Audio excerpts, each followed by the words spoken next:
No primeiro bloco, a gente discutindo aqui, né, os impactos da questão do coronavírus no mercado, falando de dólar que ultrapassou R$5 pela primeira vez na história. E a gente sabe que quando a gente fala de economia, muita gente tem dúvida, muita gente não entende por que o mercado é afetado por isso ou por aquilo, não sabe como tudo começou, como que as coisas funcionam. E aí a gente convidou aqui para participar do Central 98 hoje o Theo Lamounier, que é sócio do Buy Bem, que vai bater um papo com a gente aqui sobre mercado, sobre economia. Seja muito bem-vindo, Theo, prazer te receber aqui, viu? Bom dia. Bom dia, Carol, bom dia, Paulo, bom dia, João, bom dia quem está nos escutando, prazer é meu. Vamos lá, Theo, começar a conversar sobre mercados. O que está acontecendo agora? É alguma coisa que é ponto fora da curva? Porque vira e mexe, eu que estou há mais tempo no planeta Terra, sou surpreendido com crise, com volatilidade de mercado. Que senhor nervoso é esse mercado, amigo? Paulo, as pessoas tendem a abstrair, falar mercado, estado, banco, como uma coisa abstrata, grande, fora do nosso alcance. Mas a verdade é que mercados são pessoas que estão ali por trás, que têm sentimentos, que agem de acordo com algumas motivações.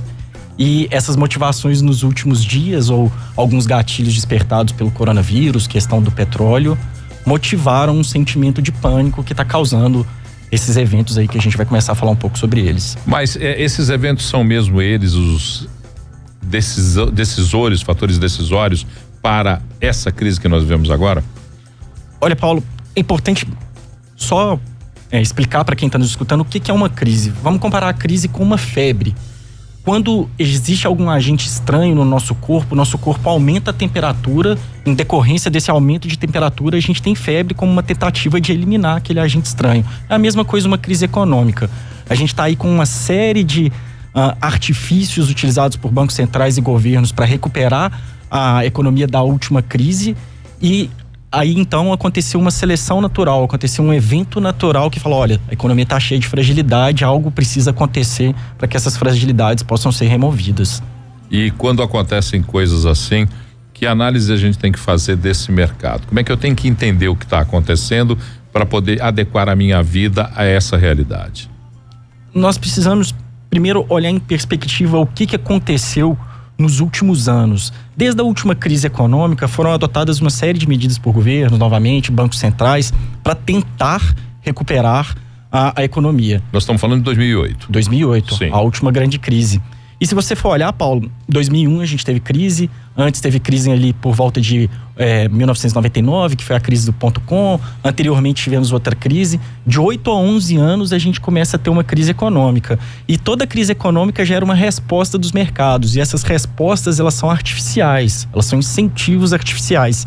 E não por coincidência, entrando aqui no que você falou, decorrente desses artifícios usados, a gente vê uma crise maior, uma crise mais longa e um crash muito maior, que é o que a gente está vivendo nesse momento. As quedas das bolsas nesses últimos 3 dias aí dessa semana foram muito maiores que em 1929. Agora, quando a gente fala dessa questão de crise, de mercado, né? Você explicou aí, Theo, que a gente tem que entender o mercado, por exemplo, composto ali por pessoas que fazem o mercado, né? O cidadão comum, às vezes você não tem ali uma aplicação na bolsa, por exemplo, nem está entendendo muito bem o que está acontecendo, mas você faz parte da sociedade, consequentemente faz parte do mercado também. E a gente vê essas notícias, acompanha, todo mundo cria ali uma espécie de pânico, de medo. Isso também contribui para que isso se agrave, para que isso dure um tempo maior do que às vezes duraria se a gente ficasse um pouco mais calmo e deixasse que o mercado por ele mesmo ajeitasse as coisas? Perfeito, Carol. Esse ponto que você tocou, Paulo e João, ele é muito interessante, porque como nós colocamos, o mercado, eles são pessoas agem por sentimentos, muito mais do que por racionalidade. Se durante uma crise econômica, aqui fica até a dica para quem está nos escutando, ou enfim, durante alguns eventos como coronavírus, como o problema do petróleo, as pessoas esperassem para agir, verificassem se os fundamentos são consistentes, verificassem se tudo que foi feito até agora tinha alguma base para acontecer e não agissem naquele momento de pânico, talvez as respostas não fossem tão graves igual estão sendo nesse momento.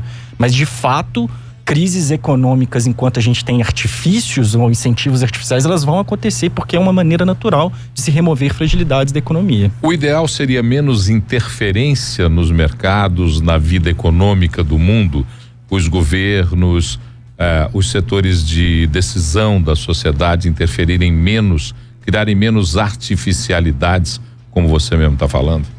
Olha, Paulo, eu tenho uma filosofia pessoal na minha vida que é o seguinte: eu não me permito errar 2 vezes. Eu acho que erro faz parte da vida, erro é didático. Mas quando você começa a errar uma segunda, uma terceira vez, você tem que reavaliar, porque você está fazendo muita bobagem. E se você teve uma primeira crise, vamos pegar lá em 29, e a reação dessa crise foi interferência, intervenção, e disso gerou uma próxima crise maior. Vamos de novo, vamos interferir, vamos ajustar, vamos fazer coisa artificial. Nova crise maior, a gente tem que se perguntar, poxa, então talvez pela primeira vez na história a gente tem que achar algum tipo de mecanismo de não intervenção, de deixar as coisas serem conduzidas pela motivação dos agentes econômicos, que somos nós que estamos no dia a dia comprando, consumindo. Agora, Theo, quando você fala dessas intervenções, né, que foram feitas e geraram outras crises, dá alguns exemplos pra gente, só para o nosso ouvinte entender que intervenções são essas, né, que a gente deveria, na sua opinião, ter menos. Uma das principais intervenções que muitos economistas falam sobre isso, em inglês tem o nome de quantitative easing, em português é o afrouxamento quantitativo. Foi um processo pelo Banco Federal norte-americano, Fed, né, que é o equivalente ao Banco Central deles, no final das contas, o Fed começou a imprimir dinheiro, porque ele fazia o seguinte: ele pegou um tanto de título podre dos bancos, títulos que as pessoas não tinham pagado seus empréstimos, e falou: me dá aqui o que, eu vou comprar isso aqui, com isso você vai ter mais dinheiro em caixa, e com esse dinheiro em caixa você vai poder emprestar. Isso aí gerou uma bizarrice na economia. A gente começou, por esse excesso de crédito, esse excesso de liquidez, gerar empresas que são empresas que não trazem lucro. A gente viu aí, talvez o mais recente foi a WeWork, que é uma empresa, o WeWork vale 82 bilhões de dólares, mas quando foi olhar o WeWork lá, ela não tinha dinheiro para viver até abril e nunca tinha dado uma linha de lucro. E Theo, para as pessoas que têm algum tipo de investimento, qual que é a dica, ou agora também é sem interferência, igual você estava falando sobre os governos, sobre o país aí, o mundo, que estava tendo muitas interferências? João, interessante essa pergunta e é algo que eu tenho escutado recorrentemente de todas as pessoas que eu vou tratar. Até o que fazer agora com os meus investimentos? Olha, você investiu motivado por alguma coisa que você acreditava. Se você ainda acredita nisso, não faça nada nesse momento. Ou ainda que você tenha dúvidas, tente não agir nesse momento de pânico. Tem uma expressão que a gente usa muito aqui no Buy Bank, que é: não tente pegar a faca caindo, porque você vai cortar a sua mão. Respira, espera para ver o que acontecer, espera para o mercado dar um direcionamento mais claro, e se os fundamentos do seu investimento não se alteraram, não faça nada nesse momento. E a gente pode falar num período de tempo, assim, né? Até avaliando outras crises, por exemplo. Espera para ver. Existe um prazo? A gente vai esperar semanas, meses? Ou só o mercado que vai dar essa resposta pra gente? Carol, estabelecer prazo pode ser um exercício de futurologia, porque a gente pode estar falando aí de mais alguns dias, porque o mundo hoje ele é muito conectado, ele reage muito rápido, ou a gente pode estar falando de meses. Só um exemplo, no começo do coronavírus, eu não sabia se ele ia de fato impactar na economia. Mas hoje a gente já vê que sim, ele pode provocar uma desaceleração, as pessoas não estão podendo viajar, dada a medida do Trump que vocês até anunciaram. A gente não sabe como que isso vai impactar as produções industriais. Então, na verdade, nesse momento, vamos agir com calma. No final das contas, o que dá dinheiro, o que coloca dinheiro no nosso bolso é nosso trabalho, não é investimento. Investimento é uma forma de preservação do patrimônio. Vamos continuar nossa vida normal, respirar, ver quais são as direções que o mercado vai dar e aí sim procurar alguma ação. Agora eu vou te fazer uma pergunta provocativa como observador desse senhor mercado. Passada a crise, nós teremos reavaliadas as opções de investimento? Nós teremos novos entendimentos para fazer investimentos? Paulo, depois que passa a crise, e aí eu vou até buscar lá no meio da crise de 2008, em outubro de 2008, quando foi a crise, o auge de sua crise, a gente viu, por exemplo, nascer ali a tecnologia blockchain, que é uma tecnologia de desintermediação, de desinterferência, é o mercado funcionando por si só, lei da oferta e da procura. Talvez passado esse momento todo a gente tem que começar a refletir sobre os nossos hábitos de consumo, sobre como que a gente adequa as nossas preferências para não consumir muito agora e não poupar.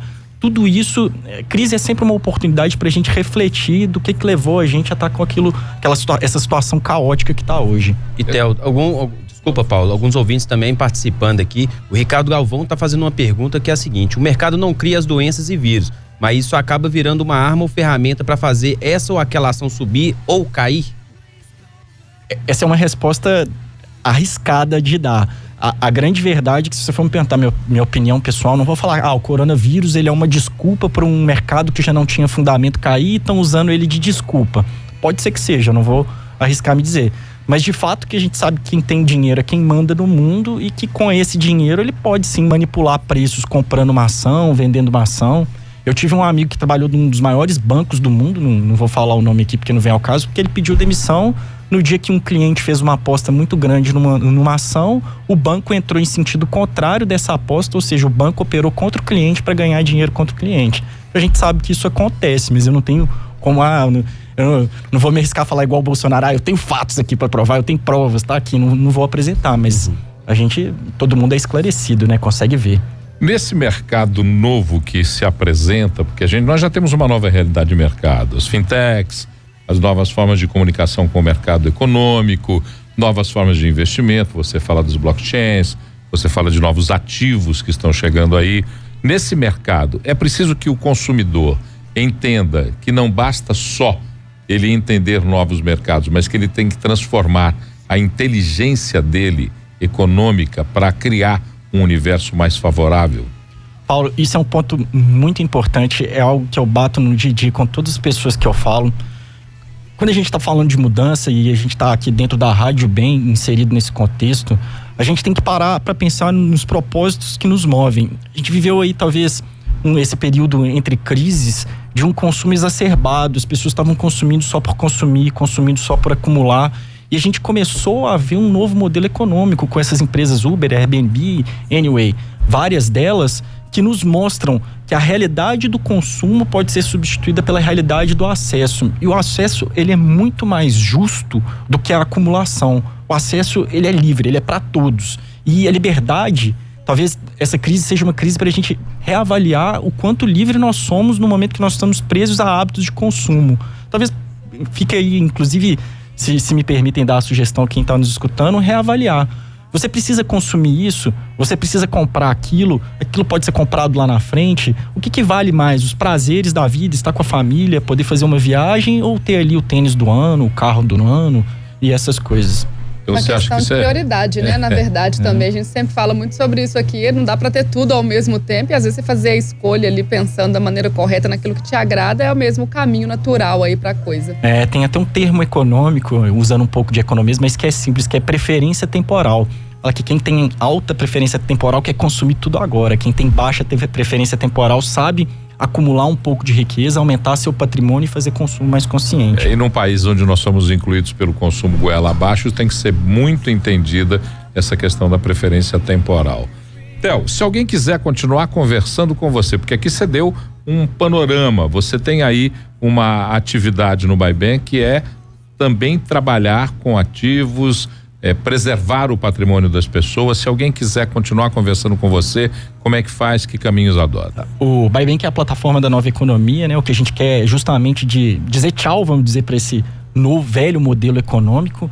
O BuyBank você pode acessar o site, a gente é Tchau Banco mesmo. É BuyBank? É buy de tchau? É buy de tchau. Não é para, é tchau. É bybnk.com. Também pode acompanhar nas redes sociais, nós temos um canal para falar de investimento, é o Investidor Moderno, um canal até relativamente grande lá no YouTube, as pessoas podem acompanhar esses conteúdos. Agora, Paulo, me ocorreu um negócio aqui que eu tenho falado há 2 anos, que as pessoas não têm se atentado, talvez um dia a gente bate um papo sobre isso. Existe um grande problema no mundo no momento, que é o problema dos fundos de pensão norte-americanos, que eles estão muito alavancados em investimentos de risco, e talvez a gente possa ter um problema econômico maior do que se tem hoje quando as pessoas, os norte-americanos, começarem a se aposentar e verem que não tem dinheiro nesses fundos para pagar as aposentadorias dela. É o tal das velhinhas, o caminho das velhinhas da Flórida, né? Exatamente. E as pessoas estão falando já há mais tempo que vão chegar lá para pegar o dinheiro. Esse dinheiro é artificial.